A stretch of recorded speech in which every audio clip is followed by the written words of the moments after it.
That's Netanyahu last night in Jerusalem, and we're now joined by Professor Omer Moav. He's an economy expert from the IDC in Herzliya and the University of Warwick, also a member of the Civil Corona Cabinet. Thanks so much for joining. First of all, I want to ask you, what do you think of Netanyahu's new plan? It follows very much the American model of sending checks to everyone. Yeah, well, I think as there's a large consensus, I guess, among economists and even in this case, the general public, that this is a bad plan. In this case, even the Israeli bank, the governor of the bank, criticized the plan.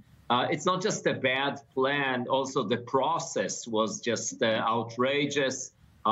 Everything decided by the prime minister without any involvement of the ministry of the officials in the Ministry of Finance, the Bank of Israel. And I think it's interesting to note that it seems that Netanyahu is losing control on both fronts, the economic front and the pandemic front, and the two issues are connected. Note that Netanyahu is claiming that this is money to gain, to increase... To drive the economy, to drive spending, public spending. Yeah, and to increase economic activity. But at the same time, the discussion this morning is about how to limit economic activity because of loss of control over the pandemic. So that's just completely ridiculous to spend money at this point of time and at that way. So it's both the timing and the way the money is spent. We're entering a very Critics say he merely gave in to dairy and to the ultra-Orthodox, as they will be the main benefactors from this plan. They have big families, so they will receive the 3,000 plus.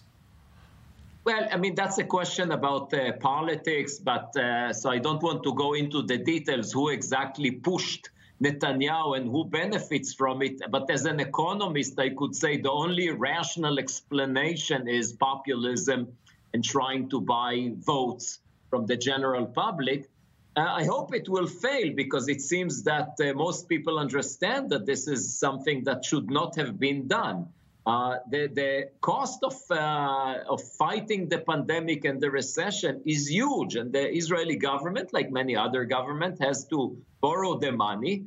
We will need to pay it back in the future, and the fact that there will be a large debt and therefore higher taxes is also bad for economic activity. It's bad for investment.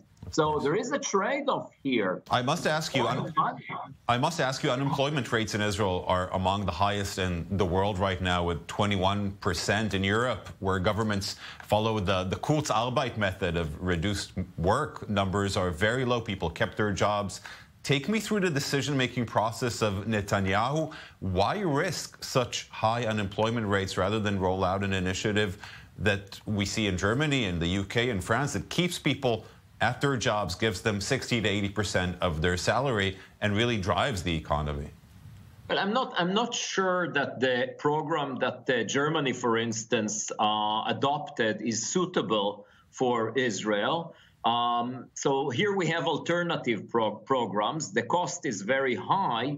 I could go into the details of what's the issues with the German program that doesn't suit the Israeli program, but I would say that the important thing in any program, which is compensation for businesses and unemployment benefits, whether it is subsidizing salaries through the employer or directly to the employee, these are less important issues. The issue is that any program should take into account the incentives.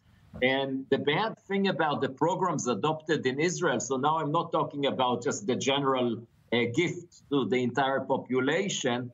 I'm talking about the unemployment, the promise to provide unemployment benefits for a whole year, unconditional, and the programs to compensate businesses that lost 40% of their sales, is that it creates very bad incentives. And you asked about the process of decision-making and what happened. I think that's the main failure of Netanyahu, is that he keeps everything within his control. So he doesn't let the Ministry of Finance to design the details of the program. So instead of the government deciding about the strategy, leaving the details to the experts, Netanyahu is dealing with micromanagement. Yeah. And he just fails with it completely. Okay. Professor Omer Moav, economy expert from the IDC Herzliya and University of Warwick. Very interesting. Thank you very much for joining us. Thank you.